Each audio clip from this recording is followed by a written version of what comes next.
আসসালামু আলাইকুম।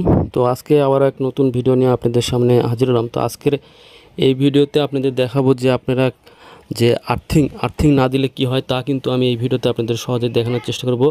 তো দেখেন এখানে আর্থিং যে বাজারে কিনতে পাওয়া যায় যে রড, সেই রডটাই কিন্তু আর্থিং রডটাই কিন্তু এখান থেকে পুঁতে কিন্তু যে তার আছে তারটা নিয়ে গিয়ে কিন্তু আমাদের যে বাড়িতে যে কম্বাইন্ড বোর্ড আছে সেই কম্বাইন্ডে কিন্তু 3 পিন সকেটে কানেকশন দিতে হবে। এই যে তারটা কিন্তু চলে গেছে। তো এই তারটা কিন্তু গিয়ে কিন্তু আমাদের কি করতে হবে, যে 3 পিন সকেট আছে সেই সকেটেই কিন্তু কানেকশনটা দিতে হবে। কিভাবে কানেকশন দিবেন আর না দিলে কি হবে, দিলে কি হবে সেটাও কিন্তু আমি আপনাদের এই ভিডিওতে দেখিয়ে দেবো। তো অবশ্যই কিন্তু আমাদের যে বাড়িতে 3 পিন সকেটগুলো আছে পাওয়ার সকেট, সেগুলোতে কিন্তু আর্থিং বাধ্যতামূলক দিতে হবে।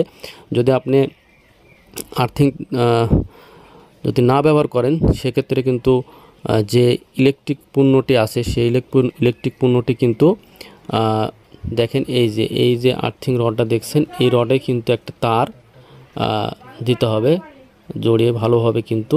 তো আমি কাজটা দেখাচ্ছি আপনাদের, এভাবে কিন্তু আপনারা আপনাদের বাসা বাড়িতে কাজটি করবেন। তো এই তারটা ওখানে জয়েন্ট দিতে হবে, রডের সাথে জয়েন্ট, তারের সাথে জয়েন্ট দিই, রডের যে তারের সাথে জয়েন্ট দিই, এখান থেকে তারটা নিয়ে এসে তো এই যে 3 পিন যে পাওয়ার সকেট আছে, পাওয়ার সকেটের যে আর্থিং যে চিহ্নটি আছে ওখানে 3 পিন সকেটে, সেই আর্থিং চিহ্নটিতে কিন্তু এই যে দেখেন এখানে দেখাচ্ছি আমি আপনাদের, এই যে এখানে কিন্তু কানেকশন দিতে হবে।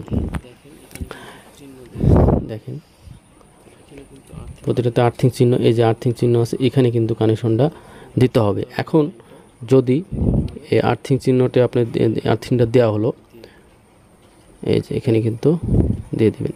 তো অবশ্যই কিন্তু যে কোনো ইলেকট্রিক পণ্য কিন্তু কোনো রকম লুজ কানেকশন রাখা যাবে না। যদি লুজ কানেকশন রাখেন তাহলে কিন্তু সেখান থেকে শর্ট সার্কিট হয়ে আগুন ধরে যেতে পারে। তো ভালোভাবে টাইট দিবেন এই স্ক্রুটা। তো এখন যদি এই আর্থিংটা আপনি না দেন সেক্ষেত্রে কিন্তু যে আমাদের যে 3 পিন প্লাগ আছে সেক্ষেত্রে কিন্তু আমি আপনাদের দেখাচ্ছি যে 3 পিন প্লাগটা, সেই 3 পিন প্লাগটা কিন্তু যখন আগে যাবে সেক্ষেত্রে কিন্তু এই যে দেখেন বড় যে টার্মিনালটা সেটা কিন্তু আগে যাবে। আগে গেলে যে পণ্যটি আপনার ইলেকট্রিক যে পণ্যটি চালাবেন সেটা কিন্তু যদি কারেন্ট হয়ে যায় তাহলে কিন্তু ওটা কারেন্ট হবে না। এইটার জন্য এই বড় লম্বা যে টার্মিনাল আছে সেটাতে যদি এই আর্থিংটা চলে যাবে তখন কিন্তু আপনার ওই ইলেকট্রিক পণ্যটি কারেন্ট হবে না। আর যদি আমি আর্থিং না দেন তাহলে কিন্তু আপনি যে ইলেকট্রিক পণ্যটি চালাবেন সেটা কিন্তু কারেন্ট হয়ে যাবে। তখন ওখানে হাত দিলে কিন্তু ওই ইলেকট্রিক যন্ত্রটির উপর হাত দিলে কিন্তু আপনি মৃত্যু হতে পারে। তো আজ এই পর্যন্তই, আল্লাহ হাফেজ।